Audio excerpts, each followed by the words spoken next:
नमस्कार दोस्तों, स्वागत है आपका हमारे चैनल टेल्स बाय यशु पर। यहाँ पर आपको मिलेंगी रोचक और सस्पेंसफुल कहानियाँ। अगर आपको यहाँ पर हमारी कहानियाँ पसंद आती हैं तो कृपया करके आप हमारी वीडियोस को लाइक करें, इसको अपने दोस्तों को साथ शेयर करें और साथ के साथ अपना कमेंट करना ना भूलें। अगर आप इस चैनल पर नए हैं तो कृपया करके इसे सब्सक्राइब भी करें। आपका ज्यादा समय न लेते हुए चलो आज की कहानी को शुरू करते हैं। पिछले एपिसोड में हम सब ने सुना था कि अनिका यहाँ पर जब सभी फाइट को वहाँ पर राजीव और उनके हवाले छोड़कर जब वो आगे की तरफ बढ़ जाती है तो जैसे ही वो यहाँ पर अब उस गुफा के नजदीक आती है तो अचानक से एक शख्स अब उसके सामने जंप करते हुए आकर खड़ा हो जाता है। जैसे ही अब अनिका यहाँ पर उस शख्स के चेहरे की तरफ देखती है तो उसके मुंह से अचानक से ही निकलता है, नेत्रा तुम यहाँ पर। अब यहाँ पर नेत्रा को सामने देखकर अनिका कुछ देर के लिए तो एकदम से ही चौंक जाती है, क्योंकि उसे यकीन ही नहीं हो रहा था कि नेत्रा ऐसे अचानक से उसके सामने आ जाएगी। और नेत्रा क्या कर सकती थी, इस बात से भी अनिका अच्छी तरह से वाकिफ थी, क्योंकि नेत्रा अनिका को किसी भी तरह अपने सम्मोहन में कर सकती थी। और अगर नेत्रा अनिका को अपने सम्मोहन में कर लेती तो अनिका यहाँ पर जो काम करने के लिए वो इस गुफा की तरफ आ रही थी वो काम कर ही नहीं पाती। इवन वो सरजी और नेत्रा की टीम में ही मिलकर अब यहाँ पर अपनों के साथ ही जंग लड़ती। इसलिए यहाँ पर उसे नेत्रा एकदम से जब सामने नजर आई तो अनिका को थोड़ी सी तो परेशानी हुई, लेकिन अब वो यहाँ पर अनिका क्योंकि उससे अच्छी तरह से वाकिफ थी, इसलिए अनिका अब उसकी नजरों के साथ सीधा ही आई कांटेक्ट नहीं करती। उसे देखकर अब अनिका अपनी नजरों को इधर उधर करने लगती है ताकि नेत्रा अनिका को अपने सम्मोहन में ही ना कर पाए। अगर अनिका इधर उधर देखेगी तो उसका इन दोनों का आपस में आई कांटेक्ट ही नहीं होगा। तो वहीं जब अनिका ये सब कर रही थी तो अब नेत्रा अपने कदमों को अब अनिका के और भी पास बढ़ा देती है और वो जस्ट उसके सामने आकर खड़ी हो जाती है। लेकिन जैसे ही नेत्रा भी यहाँ पर अनिका के सामने आई तो अनिका अभी भी नेत्रा की तरफ देख ही नहीं रही थी, वो अपनी आंखों को इधर उधर घुमा रही थी। अब इधर अनिका को इस तरह से करता हुआ देखकर अब नेत्रा भी समझ जाती है कि अनिका को उसके सम्मोहन से डर लग रहा है, शायद इसीलिए ही वो उसके साथ आई कांटेक्ट नहीं कर रही है। इसलिए अब नेत्रा अनिका को उकसाते हुए कहती है, क्या हुआ है अनिका, तुम मुझे देख क्यों नहीं रही हो? अनिका देखो ना मेरी तरफ, एक बार तो देखो। यहाँ पर नेत्रा ने ये कहा, लेकिन अनिका अब नेत्रा की किसी भी बात से कोई भी रिएक्ट नहीं करती। वो बस ऐसे ही देखे जा रही थी ताकि उसका नेत्रा के साथ कोई आई कांटेक्ट ही ना हो और वो उसके सम्मोहन से बच जाए। इधर अनिका को उसकी बात का कोई भी जवाब ना देते हुए देखकर, कोई भी रिस्पॉन्स ना करते हुए देखकर अब नेत्रा को गुस्सा आता है। और अब नेत्रा फिर से कहती है, क्या कर रही हो अनिका, तुम तो बहुत ही बहादुर हो ना, इसलिए देखो मेरी तरफ, मैं भी तो देखूं कि सच में तुम कितनी अच्छी एक योद्धा हो। ये कहते हुए ही नेत्रा अब अपने हाथों से अब अनिका के गालों को पकड़ लेती है और अब वो उसके गालों को पकड़ कर कहती है, मुझे देखो अनिका, मैं कह रही हूँ ना, एक बार मुझे देखो। अगर तुमने मुझे नहीं देखा था ना अनिका, तो देखो मैं तुम्हें वार्निंग दे रही हूँ, उसके बाद जो कुछ भी होगा वो उसका अंजाम तुम अच्छी तरह से जानती हो अनिका, क्योंकि अगर तुमने मुझे अभी नहीं देखा तो मैं तुम्हारी ही टीम को तुम्हारे ही खिलाफ कर दूंगी, क्योंकि तुम अपनी चालाकी से मेरे सम्मोहन से बच जाओगी ऐसे करके। लेकिन तुम्हारी पूरी की पूरी टीम का क्या अनिका, क्योंकि तुम्हारी टीम तो ये सब नहीं कर पाएगी ना, और मेरे लिए ये एक बाएं हाथ का खेल होगा जिससे तुम्हारी टीम तुम्हारा साथ ना देते हुए तुम्हारे ही खिलाफ हो जाएगी और फिर तुम्हें तुम्हारी टीम को संभालना बहुत ही मुश्किल हो जाएगा। या नेत्रा ने अभी ये कहा ही था कि तभी अब अनिका यहाँ पर कोई भी जवाब नहीं देती, लेकिन तभी उसे एहसास होता है कि कोई अचानक से उसके पीछे आकर खड़ा है। अब जैसे ही नेत्रा को ये महसूस हुआ तो अब एकदम से ही नेत्रा पीछे मुड़कर देखती है तो वहां पर यशवंत मल्होत्रा, धर्मराज मारवा और कविन दिव्यांशी, ये तीनों ही वहां पर खड़े हुए थे। अब उन तीनों को ही यहाँ पर खड़ा हुआ देखकर अब नेत्रा उन तीनों से ही कहती है, कौन हो तुम तीनों? अब यहाँ पर इस बात पर अब कभी दिव्यांशी कहती है, हमारा इंट्रोडक्शन तो देखो हम बाद में देते हैं, उसके लिए भी समय है, लेकिन पहले तुम हमसे तो फाइट करो, क्योंकि वो तो हम बाद में करते रहेंगे। तुम्हें भी फाइट का कुछ ज्यादा ही चुल मची हुई है ना, तो चलो आओ हमारे साथ फाइट करो। ये कहते हुए ही अब यहाँ पर दिव्यांशी, जो कि अभी नेत्रा को ललकार रही थी फाइट करने के लिए, वो अब साथ के साथ अब अनिका की तरफ देखती है और कहती है, आप अभी अंदर जाइए और जिस काम के लिए आप यहाँ पर आई हैं अभी अपना वो काम कीजिए, इसे हमारे हवाले छोड़ दीजिए, हम इन्हें देखते हैं, क्योंकि हमें हमारा काम अच्छी तरह से पता है कि हमें क्या करना है, इसलिए हमारी बात मानिए और अभी आप यहाँ से निकलिए और आप अंदर जाकर देखिए जिस काम के लिए आप यहाँ पर आई थी। अब देवयांशी ने ये कहा ही था कि उसकी ये बात सुनते ही अब अनिका जल्दी से हाँ में अपना सिर हिलाती है, और क्योंकि अनिका को पता था कि ये लोग यहाँ पर संभाल लेंगे, इसलिए वो सीधा ही लैब के अंदर की तरफ जाने लगती है। तो वहीं यहाँ पर इन तीनों ने नेत्रा को रोक कर रखा हुआ था, क्योंकि यहाँ पर नेत्रा अकेली थी, लेकिन ये तीनों यहाँ पर उसको रोक रहे थे। इधर जैसे ही सर जी ने ये सब देखा तो अब वो यहाँ पर एक पल के लिए तो उनका खून ही खोल गया था, क्योंकि उसे अपनी आंखों पर यकीन ही नहीं हो रहा था कि ये तीनों तो उसी के ही आदमी थे, तो फिर ये इस तरह से अनिका का साथ क्यों दे रहे थे और वो नेत्रा को क्यों रोक रहे हैं। इसलिए जब सर जी ने ये देखा तो वो बौखला जाते हैं, क्योंकि नेत्रा यहाँ पर अकेली थी और ये तीन थे। इसलिए बौखलाते हुए अब सर जी अपने ईयरफोन पर कहते हैं, सारे के सारे गांव वालों को अभी के अभी बाहर लेकर आओ, क्योंकि यहाँ पर पूरे के पूरे गांव में जितने भी लोग यहाँ पर अभी अपने घरों में डरे दुब के बैठे हैं, वो उन सभी को अब जबरदस्ती घसीट कर यहाँ पर हमारे सामने लेकर आओ, हम भी तो देखें कि फिर ये लोग उन्हें कैसे बचाते हैं। अब यहाँ पर सर जी ने ये कहा ही था कि तभी इस बात पर अब सर जी को सामने से आवाज आती है, ठीक है सर जी, आपका ऑर्डर, आपका आदेश सर आंखों पर, हम वही करते हैं। और यहाँ पर ये ऑर्डर देने के बाद सर जी अब अपने मन में ही कुछ सोच रहे थे। सर जी अब कुछ सोच रहे थे, तभी उन्हें एहसास होता है कि कोई अचानक से उनके लैब के अंदर आ चुका है। जैसे ही अब सर जी को ये एहसास हुआ तो वो यहाँ पर अपनी सोच से अचानक से ही बाहर आते हैं, क्योंकि वो यहाँ पर इन गांव वालों के साथ कुछ बुरा करने की सोच रहे थे, लेकिन अब किसी के आने की हट से अब उनका ध्यान भटकता है और वो अब अपने आदमियों से फिर से कहते हैं, दरवाजे के पास जाओ और उसे रोक कर रखो, क्योंकि यहाँ पर सर जी अपनी लैब से ही सारा का सारे यहाँ के वाक्य को देख रहे थे और वहीं से ही वो वोक्यो टोक्यो से और इन सब से ही अपने आदेश अपने लोगों तक पहुँचा रहे थे। लेकिन जब उन्हें यहाँ पर किसी के आने का संदेह हुआ तो यहाँ पर एकदम से जो उसकी लैब में उनकी सिक्योरिटी के लिए उसके और भी आदमी थे, उन्हें आदेश देते हैं कि इन्हें भी अंदर बिल्कुल भी मत आने देना।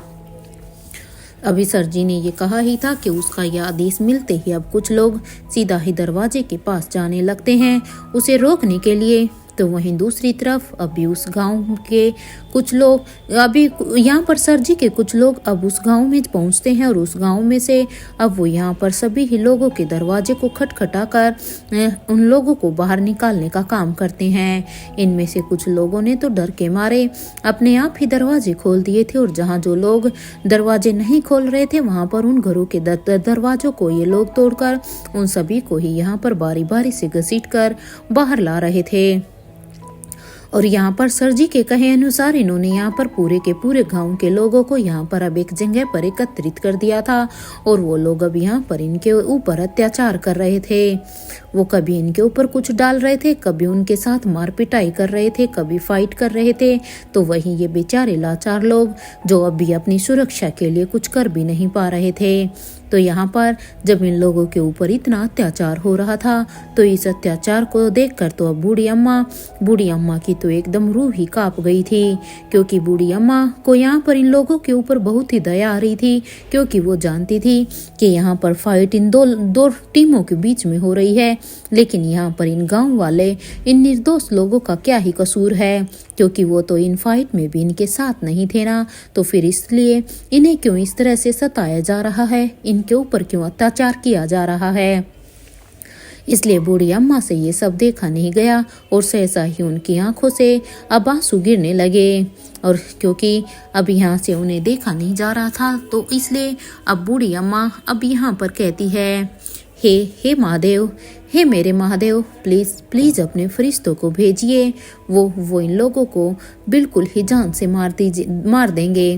प्लीज़ यहाँ पर मेरे इन गांव वालों को बचा लीजिए, क्योंकि अब केवल आपके फरिश्ते ही इन्हें बचा सकते हैं। वो हमारे जीवनदाता, हमारे भगवान हैं। प्लीज़ प्लीज़ इन्हें बचा लीजिए। यहाँ पर अब बूढ़ी अम्मा अपने ही लोगों का ये हाल देखकर काफ़ी परेशान हो गई थी और साथ के साथ काफ़ी भावुक भी। तो वहीं जब बूढ़ी अम्मा यहाँ पर अब अपने महादेव से फरियाद कर रही थी तो वहीं अपने चौपर में बैठे हुए रोहित ने ये सब कुछ देख लिया था।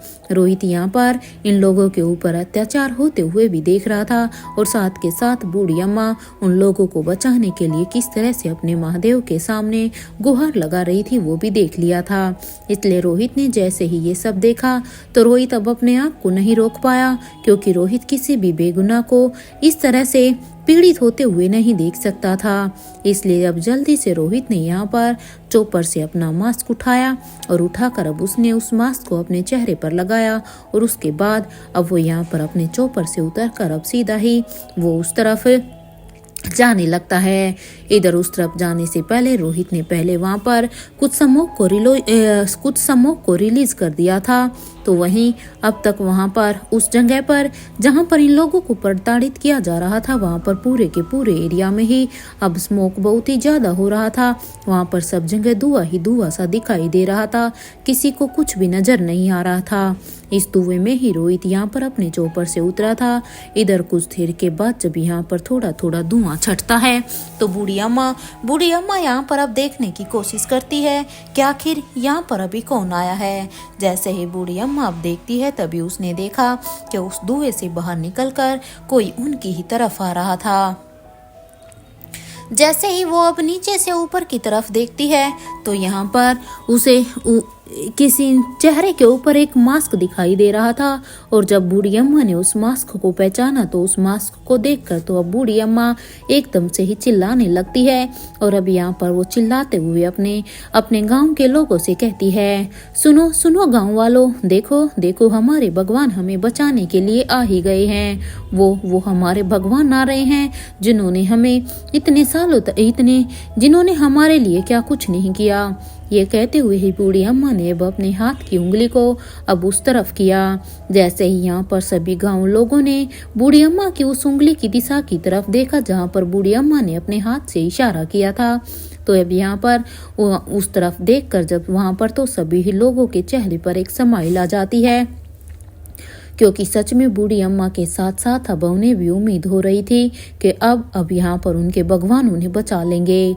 तो वहीं सरजी के आदमी जो कि अभी इन गांव वालों को चोट पर चोट दे रहे थे, वो सभी अब जब उन सब ने भी उस तरफ देखा तो उस तरफ देखकर तो एक पल के लिए वो भी डर गए थे। अब वो यहाँ पर क्योंकि वो आदमी अच्छी तरह से जानते थे कि अब यहाँ पर उन लोगों की मौत लगभग पास ही है। इसलिए अब अपने आप को बचाने की अब सरजी के आदमी खुद ही गुहार लगा रहने लगे। कुछ समय पहले जहाँ पर ये इन बेगुनाह लोगों पर अत्याचार कर रहे थे, लेकिन अब इन लोगों के साथ तो अभी कुछ किया भी नहीं था, उससे पहले ही अब ये यहाँ पर खुद के बचाव के लिए चिल्लाने लगते हैं, क्योंकि अब उन्हें अपनी मौत बिल्कुल सामने नजर आ रही थी। इधर जैसे ही किंग अभी यहाँ पर उनके पास आ गए तो उन्हें देखकर तो अब वो आदमी कहते हैं, तुम हमारा कुछ भी नहीं बिगाड़ सकते हो। इसलिए क्योंकि वो डरते हुए ये सब कुछ कह रहे थे। इधर जैसे ही रोहित ने ये सुना तो ये सुनते ही अब रोहित कहता है, ये तो वक्त ही बताएगा कि मैं तुम्हारा क्या बिगाड़ सकता हूँ क्या नहीं। इसलिए अब इन बातों का मेरे पास समय नहीं है, इन्हें अभी वक्त पर ही छोड़ते हैं। और ये कहते हुए रोहित अब यहाँ पर चिराग और अब्दुल की तरफ देखने लगता है, क्योंकि जब यहाँ पर पूरा का पूरा समूह किया गया था तो चिराग और अब्दुल जो कि वहाँ पर पास में ही फाइट कर रहे थे, साथ के साथ जितने ही जख्मी लोग थे वो इन्हें यहाँ पर उस घर में भेज रहे थे। तो जब उन्होंने इस समूह को देखा तो उन्हें समझने में बिल्कुल भी देर नहीं लगती कि अब यहाँ पर किंग इस फाइट में उतर चुके हैं, जो कि कितने समय से अपने चोपर पर ही सब पर नजर बनाए हुए थे। इसलिए अब यहाँ पर अब रोहित उन दोनों की तरफ देखने लगता है, तो वहीं चिराग जो कि अभी वहाँ पर किंग को देखकर काफी सरप्राइज भी था, क्योंकि उनके प्लान में ये सब शामिल नहीं था।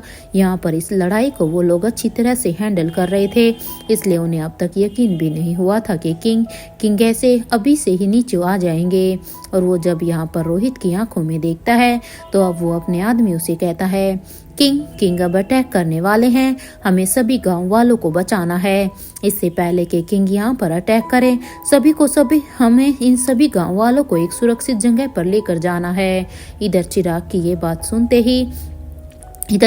ही अब किंग के आदमी अब किंग के पास आने लगते हैं, तो वहीं वो लोग अभी गांव वालों पर इधर अब अत्याचार करना बंद नहीं करते हैं, क्योंकि जैसे ही यहाँ पर किंग आया तो वो यहाँ पर इन लोगों के ऊपर और भी अत्याचार करने लगते हैं, क्योंकि जैसे ही चिराग ने ये कहा कि हमें इन लोगों को बचाना है, तो अब उन पर अत्याचार और भी बढ़ जाता है।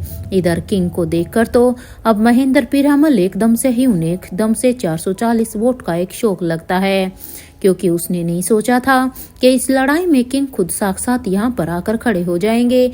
सालों पहले उसने किंग का एक रौद्र रूप देखा था, और जिसकी झलक आज तक उसके दिल में कहीं ना कहीं किसी कोने में घर कर गई थी। अब जैसे ही महेंद्र ने किंग को वहां देखा, तो वो अपने आसपास देखने लगता है। तो जैसे ही वो यहाँ पर अपने आसपास अपने आप को छुपाने के लिए, सुरक्षित करने के लिए कोई जगह देखता है, तो भी यहाँ पर उसको सौभाग्य से एक पेड़ दिखाई देता है। उस पेड़ को देखकर तो महेंद्र वहां से इतनी तेजी से भागता है कि पूछो मत, क्योंकि महेंद्र भागकर तेजी से बंदरों की तरह उस पेड़ पर ही भागकर चढ़ जाता है, क्योंकि वो यहाँ पर किंग का ये रौद्र रूप फिर से नहीं देख पाता। क्योंकि अगर उसने फिर से किंग का अगर इस बार ऐसा रौद्र रूप देखा, तो इस बार तो हार्ट अटैक से ही शायद उसकी मृत्यु हो जाती। और इसलिए अब वो यहाँ पर इस पेड़ पर चढ़कर सोचता है, ये राजीव मुझे छोड़कर कहाँ चला गया है।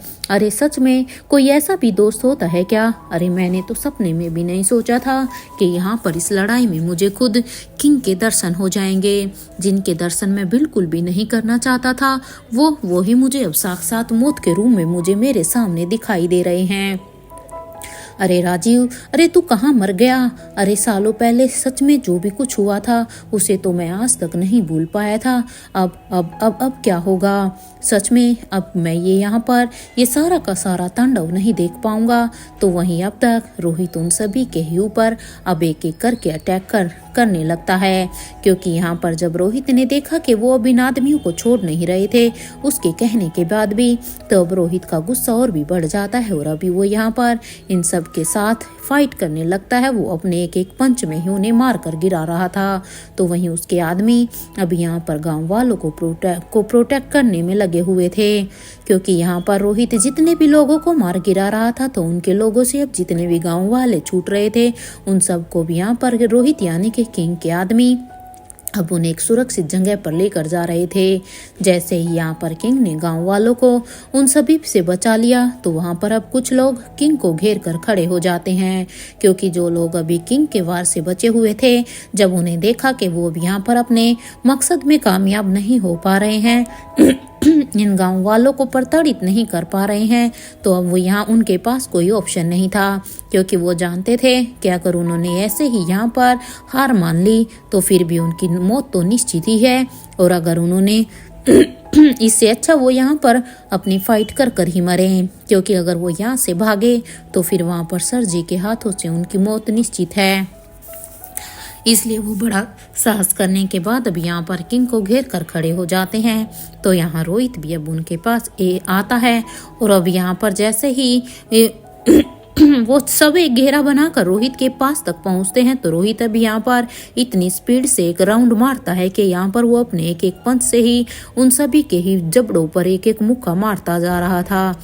इधर सर जी जो कि अभी अपनी लैब से ये सब कुछ देख रहे थे, सर जी ने जैसे ही ये लड़ाई को देखा, तो अब वो यहाँ पर एकदम से ही थरथरा जाते हैं, और वो अपने मन में ही कहते हैं, लगता है कि अब उन लोगों के मैदान में उतरने का वक्त आ गया है, क्योंकि मेरे इन लोगों के द्वारा तो इस जंग को जीतना नामुमकिन सा होता नजर आ रहा है। इसलिए बारी है अब उन लोगों को मैदान में उतारने की, ताकि इस बार जीत हमारी हो। ये कहते हुए ही सर जी अब अपनी गुफा के पीछे के रास्ते से बाहर निकल कर जाने लगते हैं। और वो भी यहाँ पर बाहर निकलने के बाद अब कुछ अजीब सी आवाज़ों को निकालने लगते हैं। यहाँ पर सर जी के द्वारा ऐसी आवाज़ें निकालने पर इन आवाज़ों को जब अनिका ने सुना, क्योंकि ये आवाज़ अनिका के कानों में इजली चली गई थी, तो उसे सालों पहले जो बात यहाँ पर भाग्यश्री ने डॉक्टर अमृता बनकर कही थी कि ध्यान रखना अनिका गुलेरिया, जब ये आवाज़ सुनो तो समझ जाना कि महारानी को मैदान में उतरने का वक्त आ गया है। अनिका इन आवाज़ों को अच्छी तरह से इनके बारे में जानती थी, इसलिए इन आवाज़ों को सुनते ही अनिका अब जल्दी से बिजली की रफ्तार से दूसरी तरफ दौड़ने लगती है।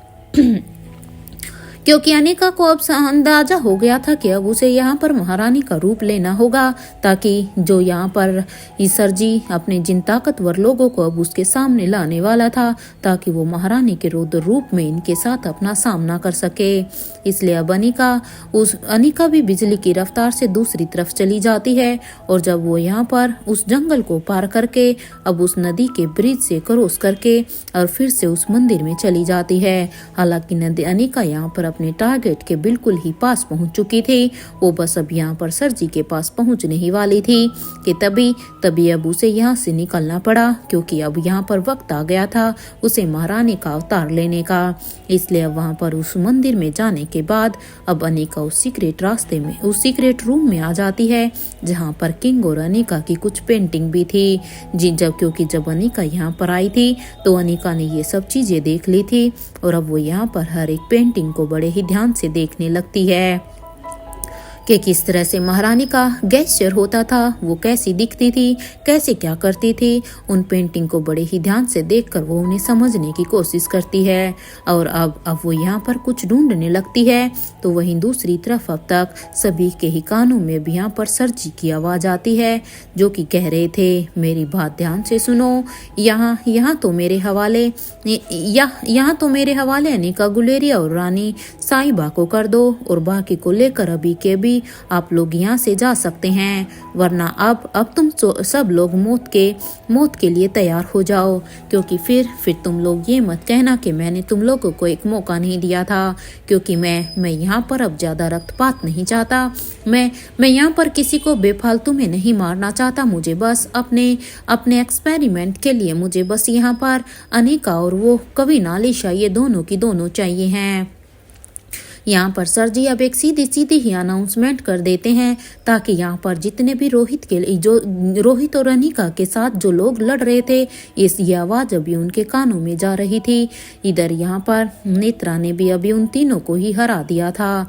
हालांकि नेत्रा एक थी और वो तीन थे। एक पल के लिए तो लग रहा था ये तीनों ही नेत्रा को हरा देंगे, लेकिन अब नेत्रा ने इन तीनों को ही हरा दिया था। हालांकि ये लड़ाई काफी ही टफ थी। और अब वो यहाँ पर कहती है इतना तो तय है कि तुम तीनों हमारे लोग तो नहीं हो, तुमसे तो मैं बाद में निपटती हूँ, क्योंकि अभी मेरे पास इतना समय नहीं है। क्योंकि अभी सबसे पहले मेरा टारगेट वो अनिका गुलेरिया है। सबसे पहले तो मैं अब उस अनिका गुलेरिया को ही पकड़ लूँ, आखिर वो कहाँ गायब हो गई। क्योंकि अगर मैं भी तुम लोगों के साथ तुम्हें सबक सिखाने लगी ना, तो मेरे हाथ से वो निकल जाएगी और फिर से मुझे ये मौका दोबारा से नहीं मिलेगा। इधर नेत्रा ने ये कहा ही था, तभी उसकी बात सुनते ही अब धर्मराज मारवा कहते हैं तुम बहुत ही बड़ी गलती कर रही हो। यहाँ नेत्रा भी अपनी तेज आवाज में अब उसके कहती है अनिका गुलेरिया कहाँ हो तुम? देखो तुम मुझसे इस तरह से नहीं छिप सकती हो। भले ही आज मेरे सामने कोई भी क्यों ना आ जाए, लेकिन आज तुम्हारा मेरे हाथों से बचना नामुमकिन है, क्योंकि तुम इस बार में मुझसे नहीं बच सकती। अरे मैं तो कितने ही लंबे समय से तुम्हारा इंतजार कर रही थी। मैंने तो ना जाने क्या क्या सोचा था कि जिस समय तुम मेरे सामने आओगी उस समय मैं तुम्हारा क्या हाल करूंगी। इसलिए देखो अभी तो मैं तुम्हें प्यार से बुला रही हूँ, अभी के अभी मेरे सामने आ जाओ। अगर फिर मैंने तुम्हें ढूंढा ना तो फिर तुम्हारे लिए और भी मुश्किल हो जाएगा। इसलिए कहाँ हो तुम। इधर यहाँ पर नेत्रा ये कह रही थी। इधर नेत्रा की ये बात सुनते ही तो अब सभी की ही फाइटिंग एकदम से ही रुक जाती है, क्योंकि सभी को नेत्रा की इस आवाज को सुनकर उसे पहचानने में देर नहीं लगती और वो सभी अभी हैरान होकर एक दूसरे को ही देखने लगते हैं कि आखिर ये यहाँ पर इस जंग में कैसे आ गई। क्योंकि जो लोग यहाँ पर नेत्रा के बारे में जानते थे उन्हें अच्छी तरह से पता था कि नेत्रा उन लोगों को किसी भी समय अपने आई कांटेक्ट से उन्हें अपने सम्मोहन में कर सकती है। इसलिए एक पल के लिए तो वो घबरा जाते हैं, क्योंकि किसी ने भी नेत्रा के यहाँ होने की उम्मीद नहीं की थी। और यहाँ पर जंगल के अंदर से ही कुछ लोग अब यहाँ पर तलवार लेकर वहां से बाहर निकल रहे थे। और यहाँ पर सभी ने ही जब इन लोगों को पकड़ कर रखा हुआ था, यहाँ अब नेत्रा कहती है अब चलो, इनका स्वागत तो किंग के साथ ही होना चाहिए। ये सुनते ही अब वो सभी उन लोगों को जंगल से गांव लेकर आ जाते हैं। तो वहीं फाइट करते हुए ही रोहित ने जब ये सब नज़ारा देखा तो वो एकदम से ही हैरान हो जाता है। तो वो वहीं बच्चों का भी यही हाल था, क्योंकि बच्चे भी ये सब देखकर काफी हैरान थे। रिया ने तो जब अपनी आंखों से नेत्रा को देखा तो वो यहाँ पर आर्यन से कहती है ये तो वही सुपर विलन दिखने वाली आंटी है ना, जो मैंने मेरे गेम में देखी थी। तुम्हें पता है उस सुपर विलन को कोई भी कंट्रोल नहीं कर सकता है सिवाय मेरे अलावा, क्योंकि मैं उन्हें कंट्रोल कर सकती हूँ। रिया ने अभी ये कहा ही था कि उसकी ये बात सुनते ही आर्यन कहता है तुम क्या कर सकती हो रिया, तुम ये सब कैसे करोगी। यहाँ तो सभी बड़े एकदम से ही रुक गए हैं, क्योंकि जैसे ही यहाँ पर सभी के कानों में नेत्रा की आवाज आई तो उन्होंने अपनी फाइट को रोक दिया था। इधर तब तक सरजी के आदमियों ने इन सबको पकड़कर अब यहाँ पर बंधक बना लिया था। ये सुनते ही अब रिया कहती है बलबीर दादू को कुछ करना चाहिए, क्योंकि मुझे पूरा विश्वास है वो कुछ न कुछ कर सकते हैं। इधर रिया की ये बात सुनते ही आर्यन कहता है रिया, हमें सिर्फ फाइट नहीं करनी है, देखो हमें अपने लोगों को भी तो बचाना है ना, क्योंकि अगर हम यहाँ पर फाइट करते रहे तो यहाँ पर हमारे ही लोगों का जो न जाने कितने की ही मौत हो जाएगी। अब आर्यन की ये बात सुनते ही अब रिया कहती है हाँ ये तो मुझे भी पता है आर्यन, इसके बारे में हम जरूर कुछ सोचते हैं। यहाँ पर वो सभी अभी यहाँ पर किंग को और उनके साथियों को घेर कर अब खड़े हो जाते हैं। यहाँ किंग को देखकर अब धनंजय पीरामल और करण गुलेरिया दोनों ही अब एक दूसरे को ही देखने लगते हैं, क्योंकि यहाँ पर साक्षात अपने सामने किंग को देखकर वो हैरान भी थे कि आखिर किंग इस लड़ाई में क्या करने के लिए आया है। तो वहीं जैसे जब राजीव गुलेरिया ने किंग को देखा तो अब राजीव गुलेरिया कहता है इस किंग का ओरा तो उस मरे हुए किंग से भी ज्यादा ही खतरनाक है, क्योंकि सालों पहले जब मैंने उस किंग को देखा था तो वो बहुत ही खतरनाक था, लेकिन ये तो अब और भी ज्यादा खतरनाक दिखाई देता है।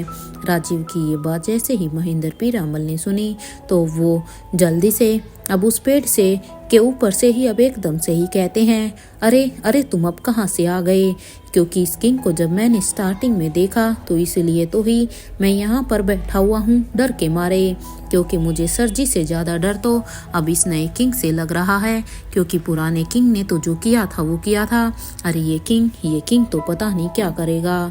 तुम जानते हो मेरी आंखों के सामने इस नए किंग ने 100 से 150 लोगों को पल भर में ही मार गिराया है और उनको इतनी भयानक मौत दी है ना कि मैं तुम्हें बता नहीं सकता, और वो भी सिर्फ अपने एक वार में ही। यार अच्छा हुआ कि मैं सच में सुधर गया, वरना पता नहीं अब यहाँ पर जितने ये लोग मरे हैं उनमें से मैं भी एक होता। अगर सच में मैं नहीं सुधरता तो ये किंग मेरे कितने ही टुकड़े कर देता और उसको मेरे बॉडी के टुकड़ों को कर करके उन्हें कुत्तों को खिला देता। बाप रे बाप। देख राजीव, मेरी बात मान भाई, तू यहाँ मेरे पास आ जा, क्योंकि मुझे कुछ ठीक नहीं लग रहा है, मुझे बहुत ही डर लग रहा है। यहाँ पर महेंद्र अब डर के मारे ये सब राजीव को कह रहा था। तो यहाँ पर नेत्रा ने जब ये सब कुछ सुना तो अब यहाँ पर इनकी बातों को सुनकर अब नेत्रा कहती है महेंद्र, तुम नीचे खुद उतर कर आ रहे हो या फिर मैं तुम्हारी मौत को तुम तक पहुँचा दूँ। बहुत हो गई तुम्हारी बकबक, इसलिए अभी ऊपर से उतर कर नीचे आओ। इधर महेंद्र ने जैसे ही ये सुना तो नेत्रा की ये बात सुनते ही अब महेंद्र पीरामल फिर से कहते हैं तुम ऐसा नहीं कर सकती हो क्योंकि तुम मेरी बहन हो और तुमने वादा किया था ना कि तुम राजमहल के लोगों के साथ कुछ भी नहीं करोगी, इसलिए तुम मेरे साथ ऐसा कुछ भी करने की नहीं सोच सकती। महेंद्र की इस बात पर अब नेत्रा कहती है, अरे सच में महेंद्र, तुम्हें तो बड़ी ही जल्दी याद आ गया कि मैं तुम्हारी बहन हूँ। सच में? अब ये कहते हुए ही अब नेत्रा अपने आदमी से कहती है कि जाओ जाकर इस पेड़ के नीचे आग लगा दो। अरे मैं भी तो देखती हूँ ना कि इसे आज कौन बचाता है, क्योंकि ये अब इन लोगों के साथ होकर किंग के हाथों से भले ही बच जाए, लेकिन अब ये मेरे हाथों से नहीं बच सकता है।